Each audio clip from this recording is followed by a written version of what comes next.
dipersembahkan oleh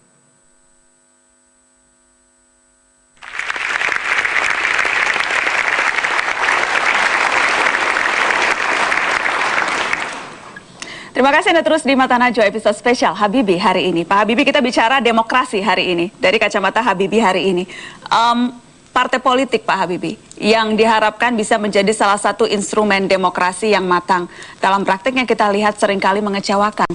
Dinasti partai, kemudian pengurus yang bolak-balik dipanggil KPK, kemudian berbagai hal yang rasanya malu kalau kita mendengar tingkah laku politisi. Mohon maaf kepada para politisi yang hadir malam ini, tetapi itulah kenyataannya Pak Habibie. Dan kemudian orang mengatakan, itu kan tanggung jawab Habibie. Ketika itu ia yang membuka keran reformasi termasuk undang-undang partai politik. Melihat sekarang, apakah memang resiko itu sudah diperhitungkan? Memang sudah sampai waktunya kita harus mengambil kebijaksanaan dan memberikan kebebasan kepada anak cucu kita. Termasuk untuk berpolitik. Termasuk untuk tapi jangan hanya politik. Siapa yang kerja?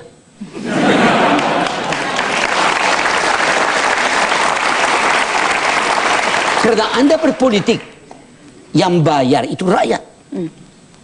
Rakyat yang bekerja, yang membayar pajak. Perusahaan-perusahaan yang bekerja dari pemasukan dari sumber daya alam. Jadi wajar kalau sekarang orang marah kepada partai politik atau pengurus partai yang kemudian mengkhianati uang kita yang sudah kita bayarkan untuk mereka? Wajar. Kalau partainya sudah dipilih, rakyat dipersilahkan memilih seseorang yang menurut penilaian rakyat itu berdasarkan prestasinya. Karena itu penting kita buat kriteria yang siapa yang diperkenankan dicalonkan menjadi pemimpin bangsa ini untuk pembangunan. Nanti kalau dia dipenuhi dan rakyat memilih si A menjadi akan memimpin itu, maka A itu kita namakan presiden. Dia mendapatkan kepercayaan langsung dari rakyat untuk memimpin. Sekarang dia harus jangan eksklusif, inklusif. Berarti dia sekarang bertanggung jawab kepada seluruh rakyat. Karena rakyat itu rame-rame memilihnya. Jangan langsung dia memimpin suatu partai dan partainya itu yang misalnya hanya dipilih setengahnya, dia dapat 30%, saya sebut aja. Sedangkan yang dipilih jadi presiden itu mendapat 60%. Nah sekarang si partainya itu bertingkah laku seakan-akan dia dapat 60%. Tidak benar itu. Tidak benar. Partai penguasa maksudnya Pak? Partai manapun. Saya bilang, saya tidak sebut nama. Jangan, makanya saya pancing tadi. Ya, saya tidak. Saya tidak dibenarkan untuk memihak. Ya.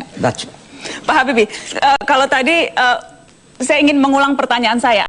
Capres independen Pak Habibie, karena sudah jelas mendukung. Ya.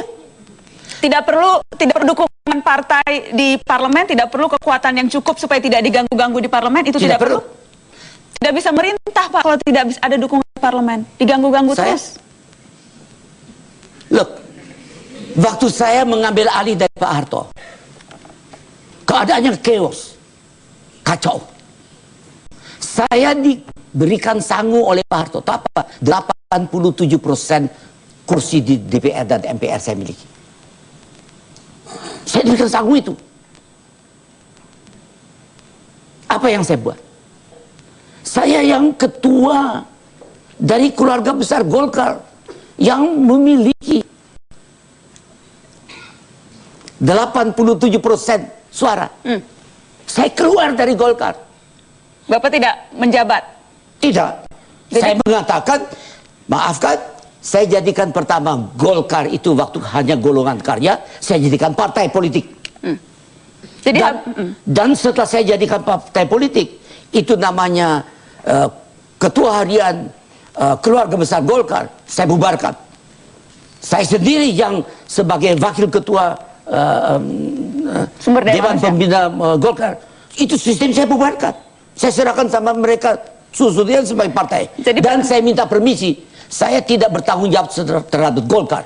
Saya bertanggung jawab terhadap bangsa Indonesia. Jadi Presiden Habibie ketika itu menolak dengan tegas rangkap jabatan. Presiden Habibie melepas semua. Saya menolak. Jabatan bukan hanya untuk struktural. saya. Semua orang. Saya sampaikan. Semua pimpinan dari partai, termasuk Golkar, tidak boleh duduk di kabinet. Pak Akbar minta diri mundur sebagai Mensesnek. Dia memilih menjadi ketua, karena dipilih menjadi ketua partai Golkar. Yang lain juga, Hamzahas mundur, tidak boleh. Kalau sekarang terbalik tuh Pak. Karena itu kita dapat vortex. Kalau sekarang Social menjabat vortex. presiden Karena itu dulu baru jadi ketua partai Pak. Ada mau komentar soal itu Pak Habibie? Komentar menurut saya salah itu. Wrong. Wrong.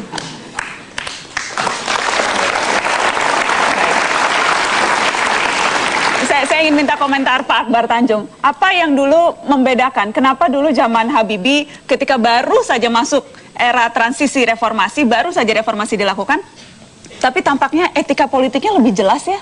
Menjadi menteri, menjadi presiden, ya tidak ada embel-embel jabatan di partai. Kalau sekarang kenapa berbalik 360 derajat ya Pak Akbar?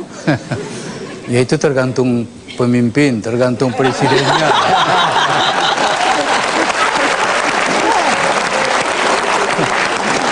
Jadi betul-betul itu Kalau tergantung ya? presidennya Pak Habibie ya tentu beda dengan yang sekarang. Pasti melanjutkan apa yang telah dirintis oleh beliau. Waktu itu saya juga marah ke Pak Habibie. Pak Habibie, saya ini kan ketua umum Golkar.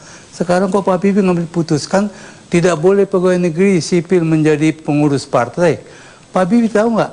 80% pengurus Golkar itu pegawai negeri. Bayangkan Pak Habibie, kalau nanti dia tidak boleh, di mana pengurus Golkar? Ya kamu cari sendirilah.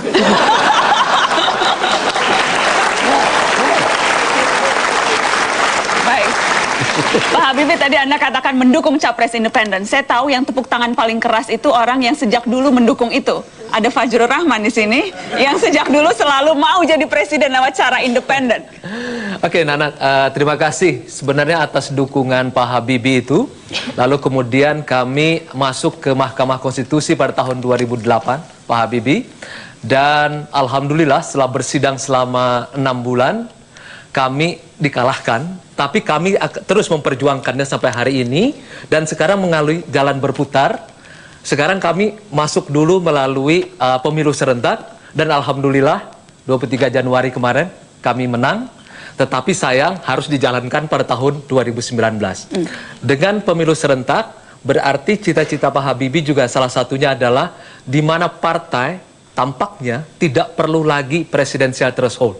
Berarti siapa saja yang ada di bumi Indonesia, apa dia anggota partai atau tidak, kalau dia memenuhi syarat, silakan mencalonkan diri sebagai presiden. Nah, syarat ini yang harus dibuat.